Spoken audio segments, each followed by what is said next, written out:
This is an honor. Thank you. Yesterday morning, I was in a circle of our Interfaith group. We're never more than 20, but we've had as many as 7 or 8 world religions present. And one Saturday morning, we stood in a circle, and we each offered the greeting of our faith tradition. And we noticed that each one, as they offered their greeting, bowed like this, each in a different language, so until it was translated, we didn't understand. But they all turned out to be almost the same. Perhaps the most familiar one to all of us would be the Buddhist greeting, Namaste. May the deep goodness, loving kindness, and compassion in me greet and meet that in you. So if you would, I'm going to say Namaste to you. I would invite you to say Namaste or whatever greeting works for you to me. And then perhaps to your left and to your right to say Namaste. That the deep goodness and loving kindness and compassion in each of us would meet. Namaste.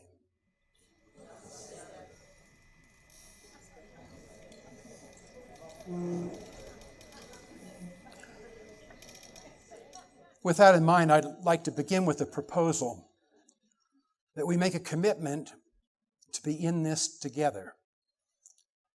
Here's what I mean. I'm not unfamiliar with being a speaker, though this venue is new, and you're not unfamiliar with listening to speakers. And often it's up to the speaker to offer new ideas, thoughts on a theme, information. One person speaks, others listen. But I have something different than that in mind. If what we're to share is to become like seeds that find fresh soil and come to blossom and fruit, that'll have as much to do with you as me. If something's to happen in these moments we are together that offer fresh possibility for creative, positive living, shifts and changes in you, perhaps information becoming transformation, then that's as much about you as me. We are a learning community. And my wish for myself and for you is that you leave here a bit different than you arrived. Perchance happier, more hopeful, more loving of yourself. I first got invited to do this before I knew the title. And when I got the title, it was like, Houston, we got a problem. I significantly dislike the word happiness.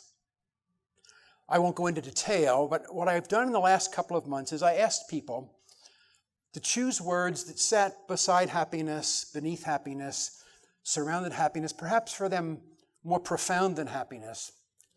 But more than that, words that animated them, stirred their heart. Words that they could say, I wish more of that was present in my life. So I invite you to now and through my conversation to see which ones beckon to you, indeed which ones you'd love to see more profoundly true in your life.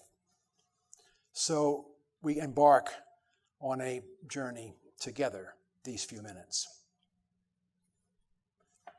My friend Tom, 3 years ago, began a 9-month prison sentence. And I was surprised as I was driving up to visit him how anxious I felt.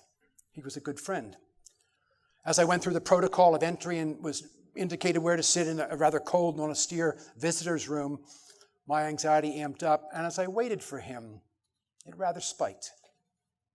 I didn't know how it would be for him. I didn't know how it would be for me. A door opened, the other side of the room.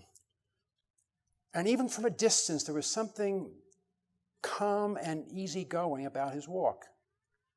There was something unselfconscious and warm and lovely about his greeting. And he sat down and he looked for all the world to be content. There's one of my favorite words from there. He explained. He said, Howard, all through my adult life, I've had this approach to every day. I believe that every day will offer me a gift. And every day will offer me a teacher. Mine to be awake and alert and receptive. He said, this is not the address where I want to be for the next 9 months, but I'm still doing the same thing, watching for the gift and watching for the teacher, and I have not been disappointed. Remembering that conversation completely changed this talk. The gifts of the teachers who taught me about happiness. 3 pathways that my teachers have taught me to happiness. One is happiness begins and has its greatest home and heart within you and me and us. If I don't like happiness, I don't like pursuit, because you pursue what you don't have. Pursuit becomes frustrating, and what you're pursuing by implication wants to elude you. What if we stood still and let happiness pursue us? My first teacher, her name is Margaret. I'd taken a pastoral assignment from my church. On Monday, I visited a most remarkable 96-year-old woman. On Wednesday, I visited an amazing 99-year-old woman. But I wasn't looking forward to Friday, because Friday I was going to visit Margaret, who I did not know, who was 106. I went to the nurse's station. I thought they'd tell me what bed she was tucked in or what chair she was tied in. She'd probably be slumbering. She probably wouldn't be coherent. They said, well, go down to the dining room. She's probably finishing lunch. So I went down to the dining room, and there sat Margaret, finishing her dessert, a warm greeting in a rather robust voice. Shortly, she got up, got on her walker, walked to the elevator, up we went, and as we made our way to her room, we probably passed 6 or 7 other people. She did not greet them in passing. She stopped and faced them and named them, and not a boilerplate greeting, a personal greeting to each one with a gracious smile. We got back to her apartment, we sat down, I said, Margaret, I don't know you at all, but you're a happy person. And she said, well, I am. My life is simple, my world is small, my hearing is going, my sight is going. When you pray, I'll ask you to tell God that when He's ready, I am. But yes, she said, I'm a happy person. And then she leaned forward, I think she wanted to see my face, and she said, Howard, happiness is a choice, you know. Happiness is a choice. Maybe I should stop now. Is that wonderful? If Mark was 106, I'm thinking of Alex, my next teacher. He's 6. I had the assignment to do the kids' talk, the children's sermon. And so the kids were coming up and sitting down, and I had something planned. And all of a sudden, Alex says, Uncle Howard, that's what they call me, do you really think Jesus could do miracles? Well, something popped into my mind, so here's what I said. How about I do a miracle? Now, I'm going to do it again. I'm going to do it. You ready for a miracle? Get your hands free. On the count of 3, I want you to clap. 1, 2, 3. Well, there it is. Now, the kids say, well, wait a minute, Uncle Howard, you told us to count of 3 to clap. We clap. Where's the miracle? I got an idea. That's kind of a miracle. How do they work? I took a most inflexible part of my body, my mouth, and I sculpted air, and I puffed it across just as I'm doing now. You couldn't see it then, and you can't see it now. And it met an almost as inflexible organ in your body called your ear that heard it and sent a message to your brain, that sent a message to your hand, and you clapped on the count of 3. That's a miracle. You want to see a miracle? Look to your left. Look to your right. Watch the faces you pass as you're leaving here. If you had a mirror, I'd say look in the mirror. If only we believed what an extraordinary, magnificent treasure, masterpiece, just the way we are. We love to hide. We get talked into trying to be somebody else. Maybe Mr. Rogers was right. God loves you just the way you are. Second, if If happiness thrives within, it soars in relationship. It's a connectional thing. Join me in a park with two of my friends sitting on the edge of a picnic table in Matagalpa, Nicaragua. And across the park come a bunch of kids coming home from school, and they see some gringos. Hello, mister, how are you? What's your name? So they practice some English, and we practice some Spanish. Then I remembered I had a pack of a big sack of little bags of M&Ms in my backpack. Good trying to get rid of them. Took them out, spread them out, started to hand them out, and suddenly realized I didn't have enough. And before I could begin to be embarrassed, every kid, not some, every kid that had a bag pulled it open, poured the M&Ms into his hand, and passed it around to his friends. And I was humbled and drawn into their happiness. Join me in a room at a community center in a very, very difficult squatters community. Kids from toddlers to teens, maybe 30 of them. And recently there arrived 4 boxes of Legos, the sort of medium-sized ones for kids. They opened them all up at the same time, dumped them all out on the floor. Well, I knew what was going to happen. All those kids were going to go and grab theirs without a cue, without a reminder. They all got together and they started to build. Some built houses, and some built buildings, and some built streets, and some built cars, and some built streetlights, and some built people. And at the end of an hour, every Lego in play, there was a village. And the laughter of happiness at that quality of sharing brought tears to my eyes. Forgetting the name of the author for the moment, Bowling Alone, Robert Putnam.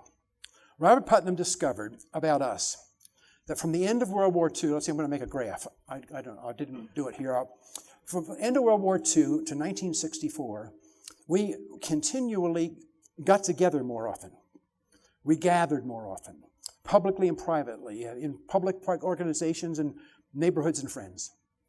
At 1964, that shifted, and we went into precipitous decline in frequency of getting together. Few of us did it, and we did it less. Continues today. Then later on, not anticipating the connection, he looked at statistics of self-ranked self-worth, people's own assessment of their level of happiness and contentment, and it tracked exactly in the upward movement and in the downward movement. So a sociologist with statistics reminds us that our quality of relationship and our happiness have everything to do with each other. When I am in the Far East, when I'm in an indigenous culture, when I'm in Mexico, when I look at the biblical concept, we and us is first. We are you and me and him and her and maybe community. What a richness in community together. A happiness that will elude us until we begin to reclaim the capacity not just to be together, but to be together. The last group I want to have be our teachers is that happiness is beyond us. We live, I don't have to make the point, in what seems a terribly troublesome and dangerous world. I don't think I've been surrounded in my life with a number of people who are troubled, upset, hopeless, depressed, discouraged. There's never been a time where hope is more important. The people who have most taught me a connection between hope and happiness and community are people we call poor. Robert Bogle, a funny one to write the book. It's called Enough. He's the founder of Vanguard, one of those places that gets our money to make more money, to make more money. He wrote a book called Enough. And there's an opening scene where he remembers a conversation between Kurt Vonnegut and Joseph Heller. And Vonnegut says to Heller, what does it make you think like this billionaire host of this party made more yesterday than you've made in all the sales of Catch-22? Heller said, but I think I have something he doesn't. And that is enough. Until we move to the far side of enough, and the happiness hucksters want to keep us this side, linked with the poor, bringing hope and happiness together. I don't have time. I could fill a stage here with populations of people who could have viewed me as a foreigner, but they chose to let me be a partner shoulder to shoulder in working for a better world. I want to end with a closed eye experience, if I may. So may I ask you to close your eyes? And as much as you're able to be comfortable, be comfortable. Imagine you're standing on the near edge of a vast plain. A plain so vast that across to the other side is not only a great distance, but it's 5 years away. And at the far edge of the plain, you see arise out of the plain a mural. It has to be immense if you're seeing it across all that distance and 5 years away. And it's full of color. It's full of slogans. It's full of symbols of a different world, a hopeful world, a more responsible world, a better environment, greater peace and harmony. And you walk across the plain, across that distance, across the 5 years. You come to the mural, and it's immense, and it brings tears to your eyes, and you discover it's a puzzle. And you reach out and you take from this huge puzzle, thousands of pieces, a single piece. And you come back across the plain to today, but you're holding your peace.